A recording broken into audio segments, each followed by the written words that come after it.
Hi everyone, I'm Annie. And I'm Grazielle. Hi. Welcome to Equals, our podcast about inequality. And today we're going to talk about something that affects all of us, but often feels out of reach: monetary policy. What do central banks actually do? Why do interest rates go up? And how does all of this tie into inequality, both locally and globally? Those are some really great questions. And don't worry, we're going to break it all down in plain language. We're also going to talk about real, bold ideas for change. And our guest is Jordi, an economist and researcher at Positive Money Europe, a group that works to shift power from the big banks to the people. Fantastic. I think this will really be interesting because understanding how money flows is a big part of understanding how power flows and also how it could flow differently. So let's dive in.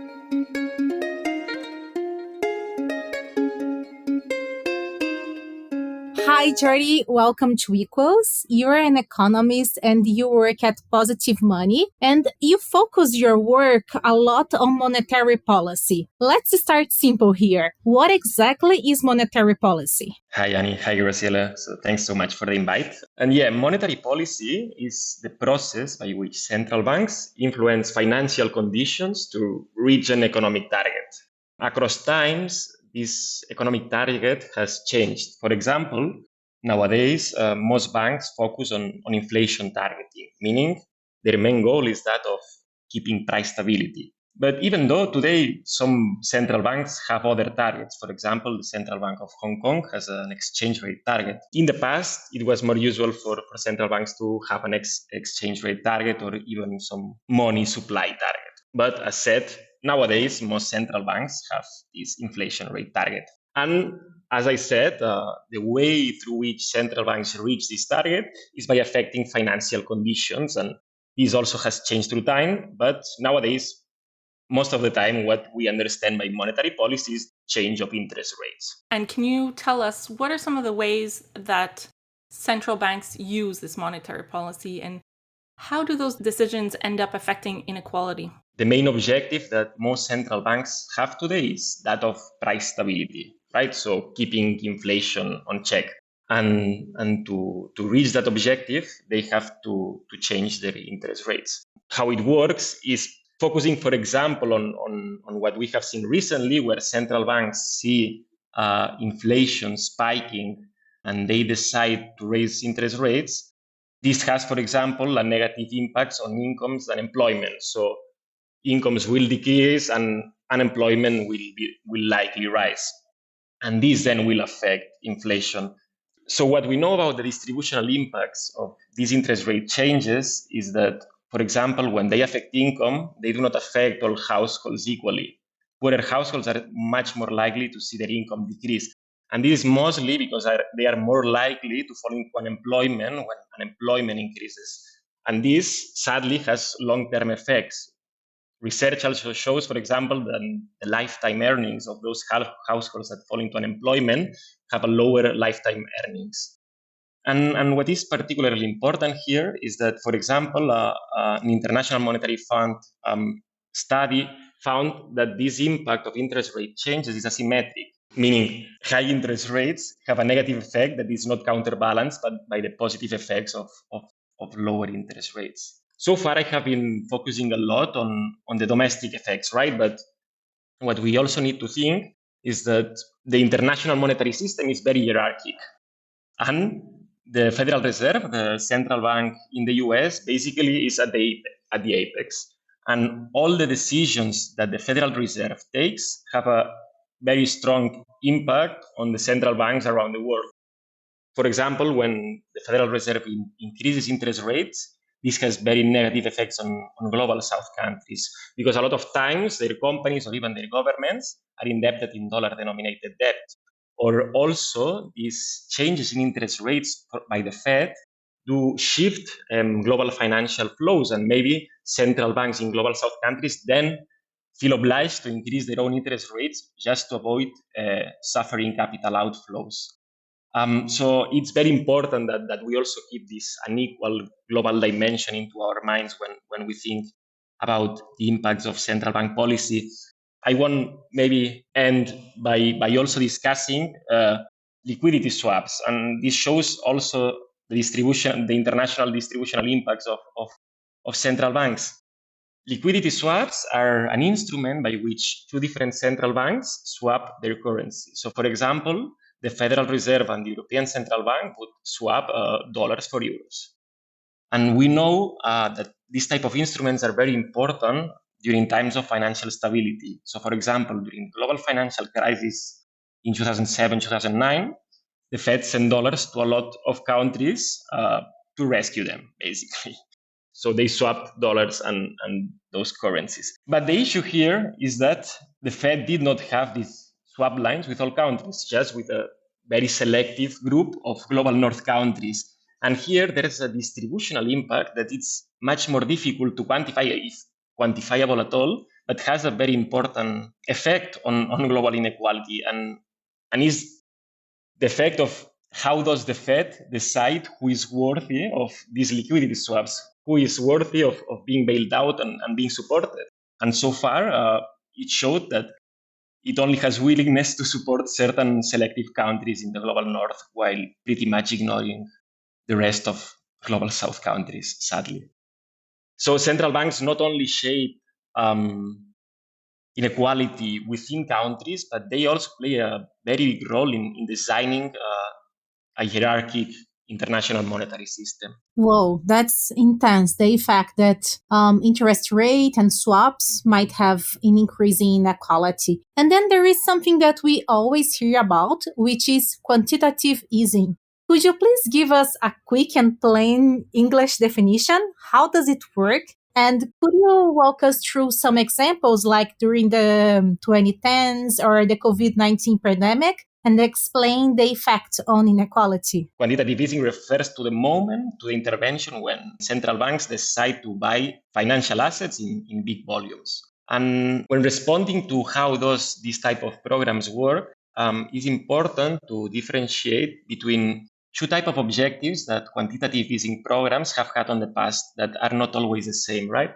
For example, as you said, during COVID in March 2020, there was what economists call a run on the treasury. So basically, the US government debt is the most important financial asset in the international monetary system. And the Fed had to step in to save the global financial system, basically. And what did they do? It bought more than 600 billions in treasuries and almost 300 billions in mortgage-backed securities. And the aim of this type of intervention when there's this financial instability event is to stop the downward spiral of falling prices of financial assets. But then there is also a second type of justification of quantitative easing programs, and this is rather the type of quantitative easing that we saw during 2014-15 onwards. And this comes when central banks have not reached their inflation target, meaning inflation is below their target, and at the same time, their interest rates are at zero. So this means in this situation, central banks cannot lower further their interest rates to reach their target, and they need some other type of intervention. So they say, okay, let's try to do quantitative easing to actually reach our inflation target. And the mechanism by which they say that works is called portfolio rebalancing. What does this mean? This means that central banks buy this type of risk-free assets like government debt, which then will trigger private investors to move to rather riskier assets and basically induce growth and therefore increase inflation. What are the inequality impacts? And now that we have talked about how these purchasing programs work, it can be quite obvious. So these programs basically create asset price inflation. And what is important to note is that wealth is really much concentrated in few hands. For example, I recently published a blog showing how in the euro area, for example, the top 10% hold 11 times more wealth than the bottom 50%. And furthermore, the bottom 20% have a negative mean wealth. This basically means that the poorest 20% have more debts than assets. So when you have a program or an intervention that what does is increase the value of these financial assets, it benefits the people who have those financial assets at the top 10%. That's one. Then there's even a second mechanism by which this inequality can take place, which is that richer people have assets that are more likely to increase when market values go up. So, for example, in my bank account, I just have deposits, and my bank deposit does not change in price through time. But some rich person that has 1 million in shares, those shares will increase largely in price with market movements. So when central banks implement this type of programs that change asset prices, it's usually the asset prices of the financial assets that richer people hold that will increase. There's a second type of inequality that is created by these programs, and this refers again to a topic that we mentioned before, and it is the fact that central banks, decide who gets bailed out. So, for example, during the global financial crisis, the Federal Reserve decided to bail out the banking system, while at the same time, people were getting evicted. In Europe, the ECB was basically throwing Greece and Ireland under the bus while it was bailing out the banking system. So these type of inequality impacts are not quantifiable, but relate to whom does this safety net apply. I will try not just to be negative and maybe to talk also during COVID. I think like the COVID intervention to that extent was quite a positive one. Central bank interventions pretty much created a safety net, a social insurance that allowed governments to conduct policies that supported population during that emergency times. It could have been better, yes, but at least it was an improvement from what we saw a decade before. Yeah, and you have talked sometimes about inflation. Prices have shot up in recent years. How does inflation make life harder for some people more than to others? Yeah, that's a very pertinent question right now. So what is important to note is that at the end, inflation, what it is a statistical construct, right? So it's a rate of change of a price index. In a more general sense, what we know is that poorer households spend a larger share of their consumption on essentials. So, for example, food, electricity, or gas. And precisely, it was those prices the ones that shot up recently.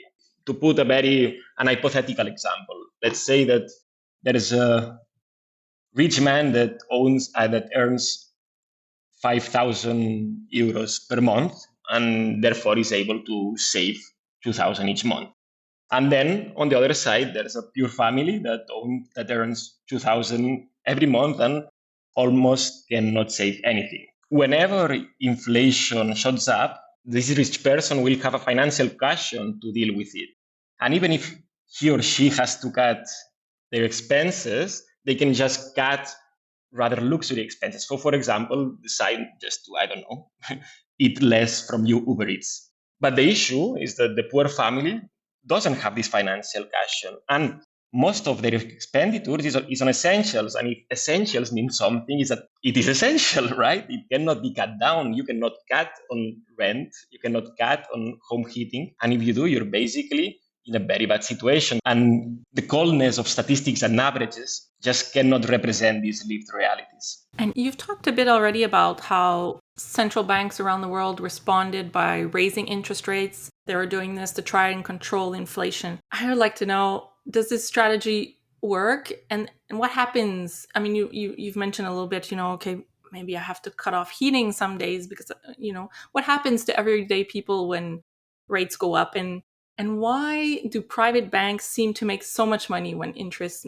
rate goes up? So does this strategy work? It's not clear. It depends on how you're looking at it. Like maybe to some extent it works. The issue is that it has important collateral damages. So again, to put an hypothetical situation, if we create a recession and increase unemployment by 5%, but we reach inflation target, has it worked? Is it really worth it? And I think also what is very important to mention here is that this type of reactive response does not tackle the sources of inflation. So as said, right now we have lived a situation in which inflation was triggered by our dependence on fossil fuels. And this type of response slows down and delays the investment that we actually need to cut our reliance on fossil fuels. So to some extent, there's this bitter irony in which the central bank response is actually not helping us to overcome the inflation sources that cause the inflation that we suffer. In terms of what happens to normal people, so there's a very direct type of effect. So if you go today to your bank, you will see that the interest rate that you will have to pay on your mortgage has increased. And it may even be the case, as it is in a lot of countries, where your mortgage interest rates are variable, and therefore you will see your interest payments increase. Then there are also the indirect effects that we talked before, in which you could even see your wage affected or even your employment status. And as said, this is more likely to be the case for poorer families. Finally, and this is quite ironic, given that the overall situation is bad for most people, banks profit from this situation. And they do so through two types of mechanisms. One is quite straightforward, and we all is part of our daily lives. So when interest rates increase, if you check your bank account, you will see that your deposit rates has not changed. And if it has done so, maybe by 0.01%. So in what economists call this is sticky, meaning that the interest rate on your deposit is sticky. At the same time, if you go to your bank and ask for a mortgage, you will see that the lending rate has shot up. Therefore, it means that banks are earning a higher interest margin. The interest rates at which they lend has increased a lot. At the same time, the interest rates by which they borrow has more or less kept the same. Then there is a second mechanism that is a little bit more complicated to explain, and it's quite idiosyncratic to our current situation. As we mentioned before, central banks conducted policies that were called quantitative easing. And when doing so, they create a lot of deposits on banks' accounts. And banks hold those deposits on the central bank. So what does this mean? When we say that central banks increase interest rates, what they're precisely doing is they're increasing the interest rate at which banks deposit their deposits in the central bank. This means that as interest rates increase, interest payments to banks shot up. And what we have seen is that this has meant that banks have received billions and billions in interest payments from the central bank. It's just a risk-free windfall profit. And we have been hearing a lot about double tragedy. And many governments are facing this right now, which is inflation and recession. Can you explain why this is such a tough combination?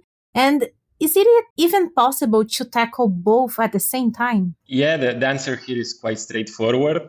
No, it's not possible for them to do so. So interest rates basically affect inflation by affecting economic activity beforehand. So in the case where inflation is increasing, central banks will increase their interest rates.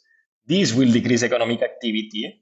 At the end, the way by which banks in this situation are able to reduce inflation is by making this type of recessionary environment even worse. So this is something that central banks know very well. They even call it sacrifice ratio, meaning how much growth has to decrease for inflation to decrease 1%. And the current estimates are between 1 and 5%, meaning that to decrease inflation by 1%, you have to decrease growth by 1 or 5%. So clearly the only way for banks to tackle this situation is by making the tragedy of the recession worse. So we've talked about, a bit about past the pandemic, what has happened in the 2010s, etc.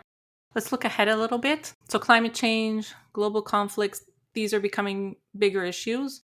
How do you think these challenges will affect the way central banks handle the economy? So let me start with climate change. First of all, I want to make clear that climate change will affect central banks in the same way that to everyone else. However, you need to convince central banks by mentioning their mandate, basically. So climate change affects financial stability and inflation.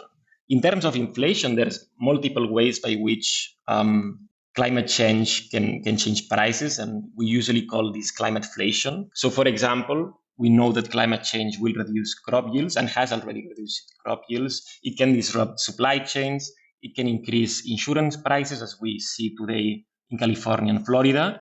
And it can also increase electricity prices. For example, in France, during 2022, I think it was, droughts affected nuclear electricity production. We also know that hydropower is very negatively affected by droughts, and also heat waves increase electricity use a lot, mostly through the use of ACs, which can also shoot up electricity prices. And this has very negative distributional impacts once again, because it is pretty well studied that the good that will suffer more from this climate-flation are foodstuff. And increasing food prices is more relevant for poorer households, and especially for poorer households in global south countries, since food is the more relevant component of their consumption baskets. And we see that this type of food price inflation has very strong societal risks, as we saw, for example, during the Arab Spring. Other than inflation, it has an impact on financial stability. For example, physical, and there are two mechanisms. One is called physical risks, meaning risks that come from the direct impact from climate change. And the other one is transition risks, meaning as the green transition takes place, some assets will get stranded. For example, if I have an oil refinery, this may become a completely unusable asset, and this creates insolvencies for me and for the bank that may be financing this asset. Finally, and I think this is quite important too, if not the most important part of it, is the impact of the credibility of liquidity swaps. And I think that their importance cannot be understated. Since we live in a dollar world, we like it or not, the Federal Reserve is the central bank of the world. And it is through these liquidity swaps through which the Federal Reserve plays the role of lender of last resort when there is global financial instability. I think it was a couple of days ago that a Reuters article said that policymakers in Europe, and I think around the world too, are starting to doubt whether they can trust the Federal Reserve or whether they can trust liquidity swap lines. And I think the importance of this cannot be understated, and a future in which central banks cannot trust in the Fed is a future in which we have a lot more risks in terms of financial stability. Thanks, Jordi. That's really interesting. I'd like to talk solutions a bit with you. What do you think governments and central banks could do differently to create a fairer economy for everyone, and not just those at the top? Yeah, so there's a lot of things we can do, right? So as for central banks, I think it's important that central banks stop being so reactive and be more preemptive in their actions. So for example, at Positive Money Europe, we have advocated that central banks should redirect credit to green sectors and away from fossil fuels. And this can be done in multiple ways. For example, it could be quite interesting for us to have lower interest rates for sectors that we see key for the green transition, so renewable energy, but also house retrofitting, public transport, etc., and maybe higher prices for higher interest rates, for fossil fuels. The same could maybe apply to quantitative easing. We have talked quantitative easing before. So why not have, for example, a green quantitative easing that improves the financial conditions of those sectors that we deem key for the green transition? Also, I think we should start thinking in terms of when central banks conduct emergency policies like quantitative easing, we should start asking who deserves to be bailed out and why should not we widen this safety net. For example, during COVID, why not have a policy called helicopter money by which we credit the accounts of people during these emergency situations? We're actually crediting the accounts of banks. Why not do the same with people that are living in hard times? In terms of the governments, I think there's a lot of things to do too. For example, these days, there's a proposal that is being pushed by Gabriel Zucman of taxing wealth. As said before, wealth is very heavily concentrated in few hands. And as we're seeing these days, this is a burden on our democracy. And then when we tax it, we can actually redistribute it. And we know that redistributing this income, this wealth, can have very positive impacts. Finally, I would say we also need to see increased public investment. And we need to do so because public goods like healthcare, like public education, like public transportation is the wealth of those of us who do not have any private wealth. So you have been talking about many good solutions. And before we wrap up, I want to ask you about hope. With all these challenges in mind, what gives you hope for the future? Are there any changes, ideas, movements that make you feel optimist? Yeah, being an optimist is not easy these days. But yeah, I think as we speak, there's thousands of people that are flooding the streets of Spain to ask for a fair housing system that tackles people's needs instead of landowners' profits. And yeah, in general, I think the tenacity of people that day after day fight for a better world makes me think that this world is indeed possible. Thanks. And I definitely know a lot more about central banks now. Thank you very much.